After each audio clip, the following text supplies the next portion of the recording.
ಕನ್ನಡ ನಾಡಿನ ಜನತೆಗೆ ಅಮೃತ ಮಾಡುವ ನಮಸ್ಕಾರಗಳು. ಅಮೃತ ಸವಿರುಚಿ ಚಾನಲ್ಗೆ ಸ್ವಾಗತ.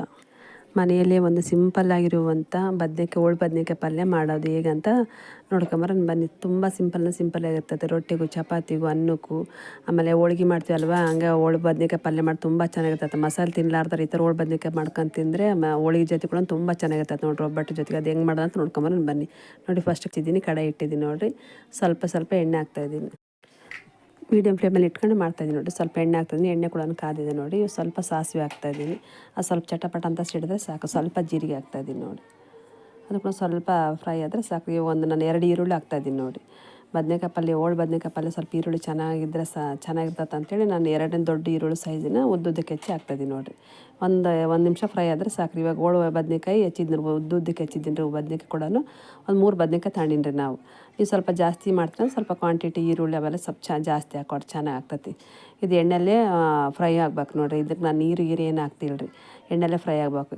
1 ನಿಮಿಷ ಫ್ರೈ ಆದಮೇಲೆ ನಾನು ಒಂದು ಸ್ವಲ್ಪ ಟೊಮೆಟೊ ಹಾಕ್ತೆ. 1 ಟೊಮೆಟೊ ಹಾಕಿದ್ದೀನಿ ರೀ. ಒಂದು ಸ್ವಲ್ಪ ಕರಿಬೇವು ಕೂಡ ಹಾಕ್ತಾಯಿದ್ದೀನಿ ನೋಡಿರಿ. ಎಲ್ಲ ಚೆನ್ನಾಗಿ ಒಂದು 2-3 ನಿಮಿಷ ಫ್ರೈ ಆಗ್ಬೇಕು ರೀ. ಅದು ಎಣ್ಣೆಯೊಳಗೆ ಫ್ರೈ ಆಗ್ಬೇಕು ನೋಡಿರಿ. ಬದನೆಕಾಯಿ ತುಂಬ ಚೆನ್ನಾಗಿ ಆಗ್ತದೆ ರೀ. ಓಳು ಬದನೆಕಾಯಿ ಅಸಿಡಿಟಿ ಏನೂ ಆಗಲ್ಲ ರೀ. ಒಂದು ಅರ್ಧ ಸ್ಪೂನು ಅರಿಶಿನ ಹಾಕ್ತಾಯಿದ್ದೀನಿ ನೋಡಿರಿ. ಒಂದು ಸ್ವಲ್ಪ ಕಲ್ಲುಪ್ಪು ಹಾಕ್ತಾಯಿದ್ದೀನಿ ನಾನು. ಇಲ್ಲಿ ನಾನು ಖಾರ ಪುಡಿ ಹಾಕ್ತಾಯಿದ್ದೀನಿ ರೀ. 2 ಸ್ಪೂನ್ ಖಾರ ಪುಡಿ ಹಾಕ್ತಾಯಿದ್ದೀನಿ ನೋಡಿ. ಇವಾಗ ಎಲ್ಲ ಒಂದ್ಸಲ ಚೆನ್ನಾಗಿ ಮಿಕ್ಸ್ ಮಾಡ್ಬೇಕು ನೋಡಿರಿ. ತುಂಬ ಚೆನ್ನಾಗಿರ್ತೈತೆ. ಯಾಕಂದರೆ ಮಸಾಲೆ ತಿಂದರೆ ಒಬ್ಬೊಬ್ಬರು ಎಸಿಡಿಟಿ ಆಗ್ತೈತೆ ಅನ್ನೋರು, ಎದೆಯಲ್ಲಿ ಉರಿತೈತೆ ಅನ್ನೋರು ಈ ಥರ ಓಳು ಬದನೆಕಾಯಿ ಮಾಡ್ಕೊಂಡು ತಿಂದರೆ ರೊಟ್ಟಿಗೂ, ಚಪಾತಿಗೂ, ಅನ್ನ ಕೂಡ ತುಂಬ ಚೆನ್ನಾಗಿರ್ತೈತೆ ರೀ. ಆಮೇಲೆ ಒಬ್ಬಟ್ಟು ಮಾಡ್ತೀವಲ್ಲ, ಈ ಥರ ಮಾಡ್ಕೊಂಡು ತಿಂದರೆ ಓಳು ಬದನೆಕಾಯಿ ತುಂಬ ಚೆನ್ನಾಗಿರ್ತೈತೆ ನೋಡಿ. 1 ನಿಮಿಷ ಫ್ರೈ ಆಗಕ್ಕೆ ಬಿಡ್ತಾಯಿದ್ದೀನಿ ನೋಡಿ. ಪ್ಲೇಟ್ ಮುಚ್ಚಿ ನೋಡಿ. ಸ್ವಲ್ಪ ಲೈಟಾಗಿ ಎಲ್ಲ ನೀರೆಲ್ಲ ಅದು ಇಳ್ಕೊತೈತಲ್ಲ, ಅದರಲ್ಲಿ ಸ್ವಲ್ಪ ಬೆಂದ್ಕೊಂತೈತಿ.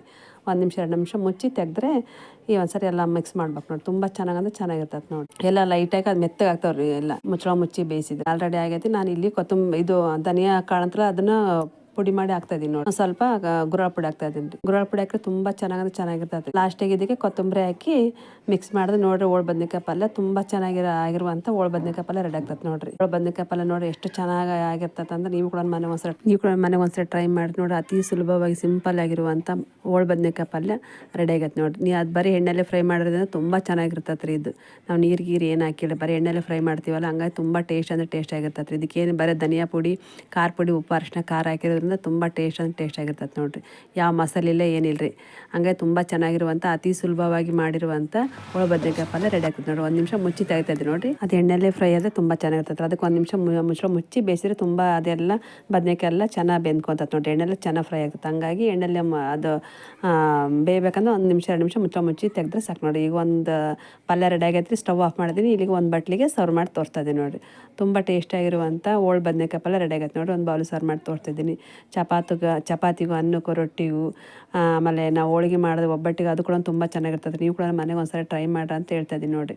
ನೀವು ಹೆಂಗೆ ಬಂತು ಅಂತೇಳಿ ಮನೆಗೆ ಒಂದ್ಸಲ ಟ್ರೈ ಮಾಡಿರಿ, ಶೇರ್ ಮಾಡಿರಿ, ಕಮೆಂಟ್ ಮಾಡಿ. ಎಲ್ಲರೂ ಧನ್ಯವಾದಗಳು.